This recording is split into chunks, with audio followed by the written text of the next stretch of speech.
Spent 10 years in the Silicon Valley, has a lot of Silicon Valley experience. And the last 2 years was actually consulting, and we all know still like how product is done overseas, bit of a gold standard. So what Florian has been doing the last 2 years is actually bringing that to Europe as a consultant, working with bigger, smaller companies. And your talk, Florian, will be about sharing what you've learned in the last 2 years with us. Thank you for this. Give it away for Florian.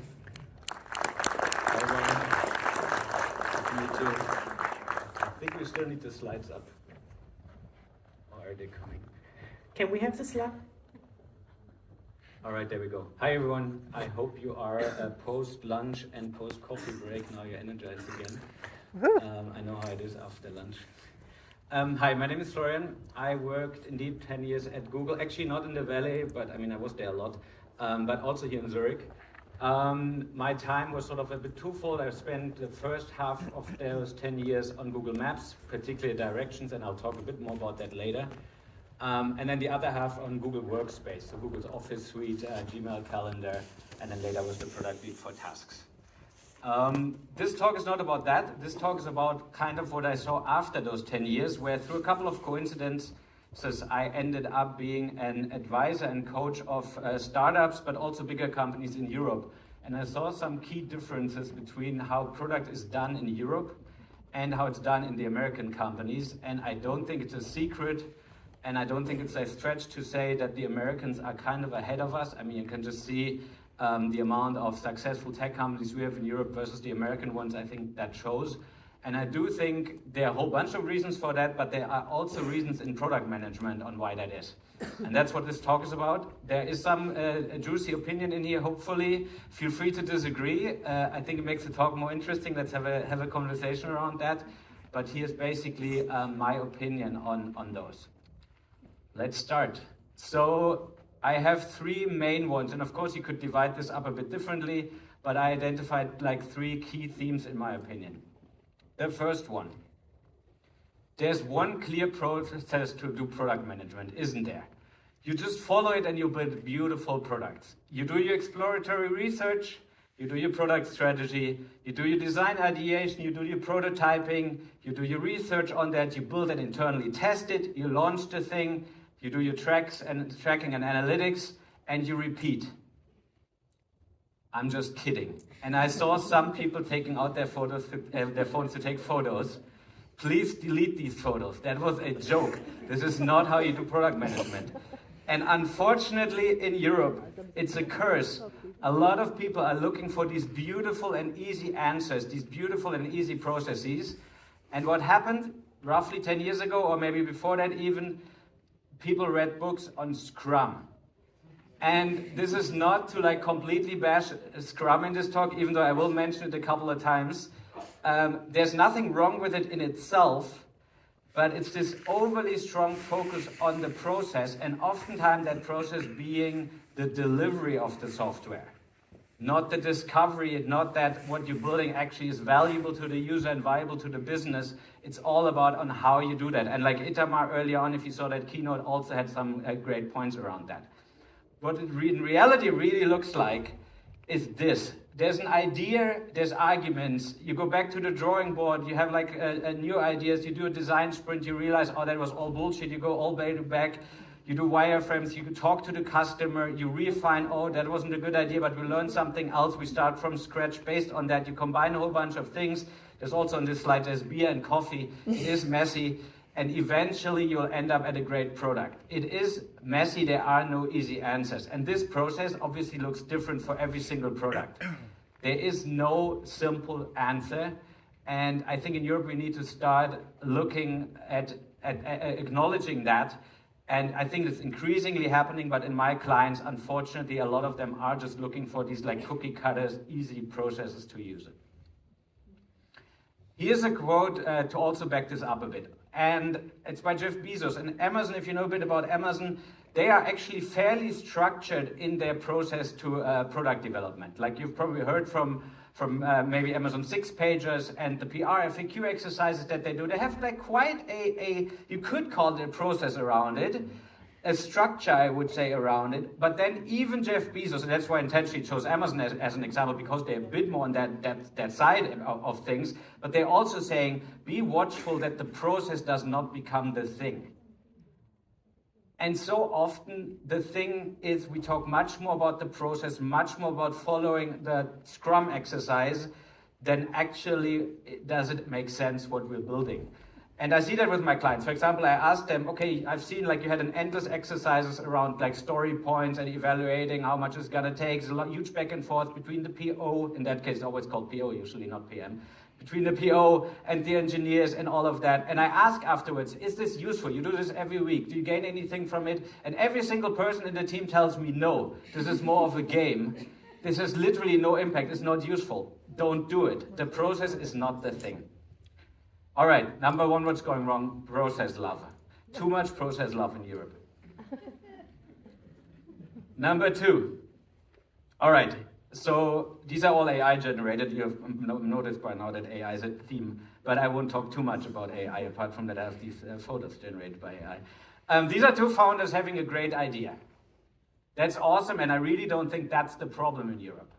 There are enough great ideas. The issue is usually what follows afterwards.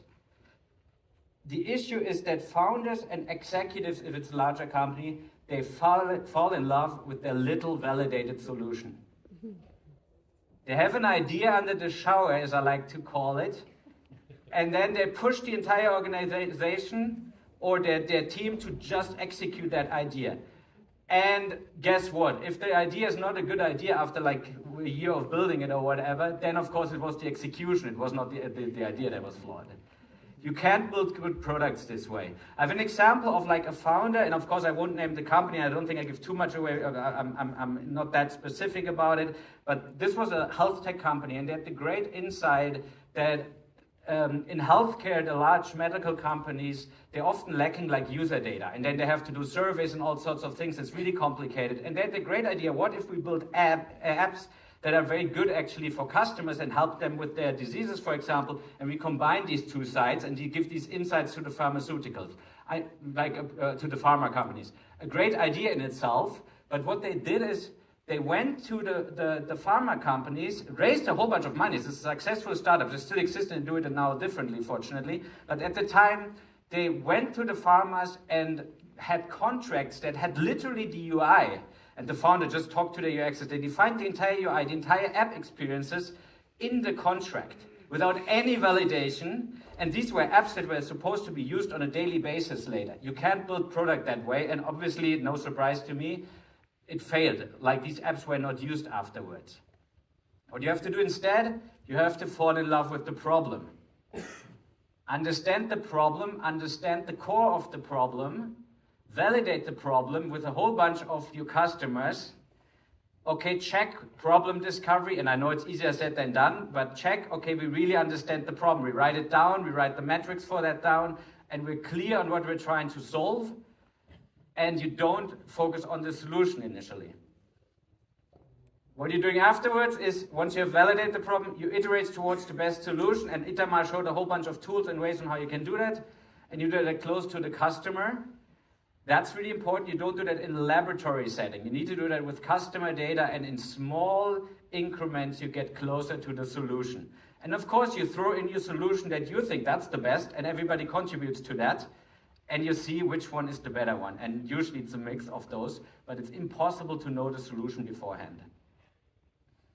And I know people like hearing personal examples, so I also really want to make it clear that nobody's perfect here, and it's not like all the Valley companies are doing this perfect all the time. So here's an example from my own story. It might be a bit hard to see. So I was working on directions, and this is transit directions, so public transportation, how you get from A to B.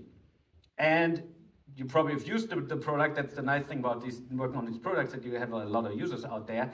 And the way it works now and the way it works before that was you enter your connection and you see the time of the next connection. I mean, we've probably seen this.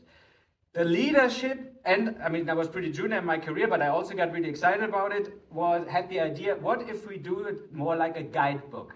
We called that project internally guidebook routing, which is, you know, when you read a guidebook in Rome or whatever, it says, take the bus, it runs every 3 minutes. It will not tell you the exact times. And we thought, hey, let's do the same.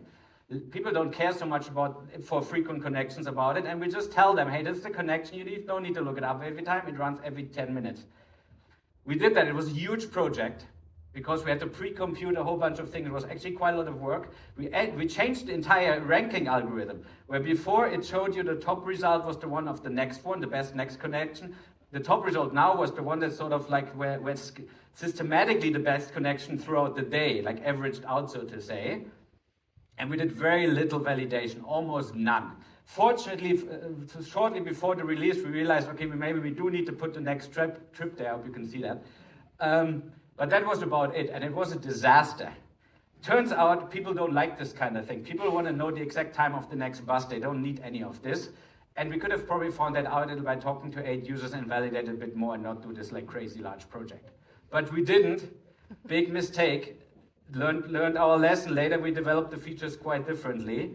Don't fall into that trap. You can save yourself a lot of work. And sometimes it seems, oh, there's upfront work. We're busy. We need to make sure that we deliver quick. It's wasteful to deliver quick because you will deliver so much that has actually no value. All right, what's going wrong? Number 2, lack of discovery in Europe. And I'm happy actually at the time when I worked at Google, it wasn't so common to call this discovery. I'm happy that now the industry had actually found a word for it, and there's increasing understanding that there's discovery before you actually do the delivery. All right, what do you think that I asked ChatGPT, like Dolly, to draw here? Anyone? Cubicle. Engineers in a factory, exactly. This is how it often feels to me in Europe. And then on top of it, I thought, like, please place some supervisors in the middle. Most expensive factory workers in the world. They are treated very often like, oh yeah, we have it all figured out, and now we hand it over to the IT department, as it's often called. Sometimes that's even like outsourced. So you're a tech company, but you don't even have the engineers in your company. They're outsourced in a different company. Engineers are the most important people in any tech company. I'm talking specifically software engineers. They're more important by far than PMs. I think that might be hard to say at a PM conference, but I say it. Empower the engineers. The best ideas always come from the engineers. Like all the big Google products, I'm hard pressed to find, please reach out if you have an example that's not engineering led. Gmail, Docs, Maps, they were all started by engineers. And how do you do that? The engineers, they need to be involved in the process of building the software. They need to be there when the sausage is made, when you're working under ambiguity. If they're only in the delivery, if they're only here Monday for the first time of the feature that they're going to build the next 2 weeks, they can't do that. They can't bring themselves in. So they need to be early in there in the discovery phase that I talked about earlier. And because that's when they see, oh, that customer has this problem. That's very interesting. I could maybe build a prototype for that. They need to be exposed there. Empower the engineers. Now, you can ask yourself in your company, okay, how do we stand there? What's the situation for us? And I really like this typology by Marty Kagan on this. There are delivery teams on the left side here, which is what I just described before. They're really there just to code. Then there are feature teams, and this is kind of like, so these two categories is what I mostly see in Europe. Feature teams, it's a little bit better, but it's not great. What happens there is they're given a feature. It's not their job to say if that feature makes any sense or find that out or if it actually solves a problem. No, but they have some leeway on like terms of like finding out like what the UI looks like, and like so within that they have some liberty, but ultimately they're not really owning the problem. And that's only the case in product teams. In truly product-led companies with clear product teams, the team has a real sense of ownership of the problem. They do the problem discovery and the solution. They don't have to do the problem discovery, in my opinion. Like sometimes leadership knows, okay, this is a true problem, we have validated it, and now we are giving this to the team, and it's up to the team to then find out and iterate themselves towards the best solution. And obviously, this only works in empowered teams. Because if you want to do really good discovery work, it's not possible for the leadership team to do all of that. It's impossible. So you have to empower the teams. Just very briefly, because sometimes there's some confusion, probably not in this audience, but when I say team, it's like 4 to 10 people. There's a PM, there's a tech lead or an engineering manager, there's UX, and then there are the engineers. They're given a problem to solve and not just a solution to build. Are we doing a turn? Oh, yeah. Good. And now the question sometimes comes, okay, that makes sense, but how would I even have time for that as a PM? Well, unfortunately, in Europe, the role is often glorified project management. It's often called PO, and you do 100% of your time software delivery. And that's exactly what I'm talking about. Like, you need to free up your time to do all that other work. And it is possible. Because it turns out that actually a lot of the delivery can be self-organized by the engineers. Often the engineer steps up to that and actually likes it. This is how you usually did it within Google. That doesn't mean the PM is completely checked out of that process. That's why it's still 20%, not 0. Sometimes it's 0. And of course, this differs a bit through the lifetime of a project. Sometimes you're a bit more in the delivery, sometimes you're a bit more in the earlier phases also. So this is more like average out. But PMs don't need to handhold the mouse of the engineers. Engineers are very capable of doing that themselves. And here's another one. Empowerment does not equal autonomy. And this is often a confusion. And I had the privilege of working with Spotify also as a coach. And this is really not about speaking negatively about Spotify. In fact, Spotify, I think, is one of the players where this is all in Europe quite a bit better and fairly similar actually to the Valley company. So it's more of a poster child, I would say. But for some reason, Spotify has the reputation, the director that I worked with told me this, that there you can go there and do whatever you want. It attracts these people apparently in Europe. And that's absolutely not true. And you are not working in autonomy. This is still a hierarchical organization, companies, and rightly so in my opinion. But this is not to be confused with empowerment. You can work very well empowered, but you're still in close alignment with your leadership. And you bring them the decision, you bring them the data, this is where we're at, this is what we're planning on doing. And sometimes it will go your way and sometimes it won't. That's nature of the business, that's just absolutely normal, but it's not to be confused, those two things. It's not some hobby open source project, and that's really not what empowerment is about. All right, what's going wrong? Number 3, no empowerment. The 3 problems very quickly: process love, lack of discovery, and no empowerment. And of course, they're like related to each other. So it's kind of hard to do the good discovery work without empowerment in large organizations, as I said earlier. So I think these all are related to each other. So the talk also says how can we do better, and I think I kind of gave some hints, obviously already on the more immediate topics before on like how we could be doing better, like what I think is going wrong. But I also wanted to give an answer like more structurally on the general issue in Europe that I see and how we can maybe get a bit out of that. And here I asked it to draw like a vicious circle with the European flag in it, and it kind of worked, and the software engineer walking out of it. And that vicious circle that I describe is a little bit that unfortunately quite a lot of POs often and engineers have not seen anything else. So they think this is how software is built, because let's say you see that in one company, then they move to the next company, it's exactly the same model. And they move from company to company, and engineers just think, oh, that's normal that I'm told what to code and that I have no say in what it is in the extreme. And unfortunately, if people move and it's a vicious circle, we need to get out of this. This is not supposed to say that we all have to swim over the Atlantic. This is supposed to say that there's hope. And the hope is roughly, I see it around 3 areas. There are counterexamples within Europe. Companies such as Spotify that I said earlier also, but also quite some startups increasingly. I work with a couple of Y Combinator startups, for example, or startups that have American investors. They tend to be a bit influenced by that. and that are truly product-led and that see like sort of, especially with young founders, I must say, heavily influenced by this, and they do things differently and more in this direction. And then I also see, fortunately, that in recent years, that there's more and more advocates of this product-led approach also within Europe. So there are people like Marty Kagan, who you might have read his book. There's Shreyas Doshi, there's Lenny's podcast. All these resources are preaching quite similar things to what I've just said, and they are being heard increasingly in Europe. And it's not just the next book on Scrum that's being read. So that's very, very good. And then the last one is a bit of a shameless plug.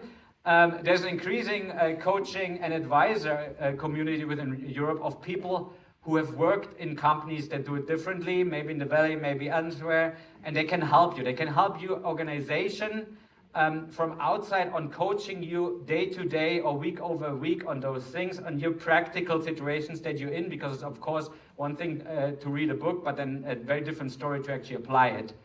And that can also help. And ideally, it's a combination of all these things that people see different environments, then they move around, then they bring that to new companies, that hopefully we get out of this and are being a bit more in a virtuous circle where things are starting to improve, because I really think they have to if we want to be competing with the American companies and catch up, honestly. All right. That's it. Very quickly at the end, just before we answer some questions, I want to say feel free to get in touch. There's my email address there. There's also our website. And I know sometimes it's a bit hard to talk at conferences and you need to chase people and so on. So I've actually cleared up Monday and Tuesday a bit on my calendar, and feel free to book a slot with me just with that QR code, and we can talk for 30 minutes. I'm happy to answer anything. Also, if it's controversial, if you say that's all bullshit, let's discuss. Great, let's do it. So very happy to do that. Yeah. And with that, I think we have time for questions. Right? Yes, but first we give you a big hand.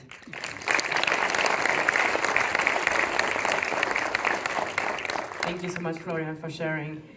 Who has a question or an opinion that you want to share with Florian?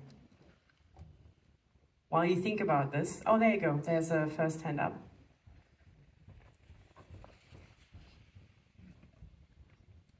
Hi, have you got any tips if you're like one of the early advocates of product working in an organisation and you feel like you're on a daily uphill battle? Yeah, that's hard. I mean, first of all, congrats, that's good. One thing that we are trying to do in companies, because of course you can say everything you want, you have to prove that you actually have impact. So ideally, I think in a smaller project, but one that matters to the company, you try doing things differently. Maybe with engineers, for example, that also want to work in that way, and you tell the leadership what you're about to do, and that maybe at first it seems a bit unintuitive and that there's a bit more like discovery work than they would think, and we don't start coding immediately, but you do that and you prove it through the results. I think you need to prove it, and ideally you do that a bit in a safe space, in a smaller environment, that you're able to deliver ultimately better outcomes. Does that answer your question? Yeah, I think therein lies our problem data, but thank you. Yeah. Who else has a question? Next row, yeah. Hi, so thanks for the talk, first of all. I'm going a bit from the engineering angle, and I've heard a lot of this kind of on the backlog management and the roadmap management side that, obviously the PM role encompasses a lot more than that, but sometimes it feels nearly kind of avoidant, or it feels like the PMs don't want to work on that. And then the answer is kind of, okay, well, let's have a shared responsibility in the whole team on the backlog and all that. But often the result being that it's not really anybody's responsibility. And so the basic stuff, like the top of the backlog, what are the next tasks we should be working on, are not clear. And it's very expensive confusion. So how would you go about solving this other than just, adding another role that would be backlog and roadmap management? Yeah, 20% seems like really low. It's still, well, we need to know we're building the right thing, right? Absolutely. But then the practical stuff of day-to-day execution. Yeah, but here's a controversial opinion. The best team that I have seen performing, they hardly even had a backlog, let alone they didn't do a backlog grooming and all that. So to me, it's already, when I see job ads and they say, the PO is in charge of grooming the backlog, I'm like, ooh. It's a different way of working where the engineers are involved from the get-go. By the time that you come to the delivery stage, they often know quite well what to build. That doesn't mean that there should not be a requirement document at all, or so that's still needed. But it is this whole, honestly, this backlog mentality is a bit because it's essentially waterfall, where you dump everything into a backlog, and then you work from that. And I think it needs to be much more iterative and smaller increments towards what you're building. Sorry, I'm hogging a little bit the mic here, but so what percentage of time would you see an engineer then spending on kind of the Discovery. Product discovery is the right word, Yeah, but sort of figuring out what we're actually going to build, because that's another thing. Like, I've also seen that taken so far, where we really hire and optimize for product-minded engineers. Yeah. And then we optimize for people that really like to talk, but often, or then other engineers are complaining, hey, I'm spending, most of my time in meetings, I have no time to actually get shit done. So. Yeah, I think it depends on the engineer, and it depends on the life cycle. Of course, not every engineer should be in the discovery all the time. But for example, if you can foresee that this engineer is going to likely work on this project later, they should be involved in the early stages of that. And so I'm not saying that engineers should also spend a good amount of their time coding, there's no doubt about it, but it's also about the balance. And most engineers, once they start working in this way, they actually quite like it. They're exposed to a customer problem early on. They prototype something very quickly. That's also coding, and it might be throwaway coding, but it might also be reused later. It's more, the boundaries are actually less clear, and it's more really a continuation in the process. So as a number, would you say less than 50, over 50%? Coding? No, like as an engineer, how much time should you be spending in meetings or product discovery or? Well, meeting as little as possible. But I don't have perfect answers for this, but it's still, they should code a lot, obviously, but they should also be involved in the stage where it's ambiguous on what to build. And engineers should be involved in customer conversations. They should not be completely shielded from these things, in my view. Yeah, I do agree with that. Thank you. Any other questions, comments? Yeah, I heard some muffling and growling when you had your bold statements. Off you go. Hi, my name is Manuel. Thank you for this very inspiring thoughts. My question would be, your recommendation about a product team is about 4 to 10 people. What would be your recommendation how to scale it if the product gets bigger? Yeah, that's also just a rough indication. You might have heard also of the 2 pizza rule by Amazon. These are American large pizzas, not European small pizzas. It depends. I think there's no perfect answer to this, but usually as the team grows, there's some sort of like natural split that you can do around features or so. I think this team size is just a good unit to get things done, and you start not being so big that it's very hard to organize. But it's more of a rough indication. I think that has a bit to do with what it is that you're actually doing and so on. So we would need to look at the concrete example on how to split up. What I would say though is usually I am in favor of end-to-end teams as opposed to splitting it up, for example, by iOS, Android, or along front end and back end or so. So I would try to see, okay, is there a natural split on how we can split it up end-to-end along features? I see Manuel nodding. Yeah, thank you very much. Okay, so we're out of time. Thanks for making time for the QA. I'm sure you stick around for anyone who wants to have a chat. Another big hand for Florian. Thank you, Florian.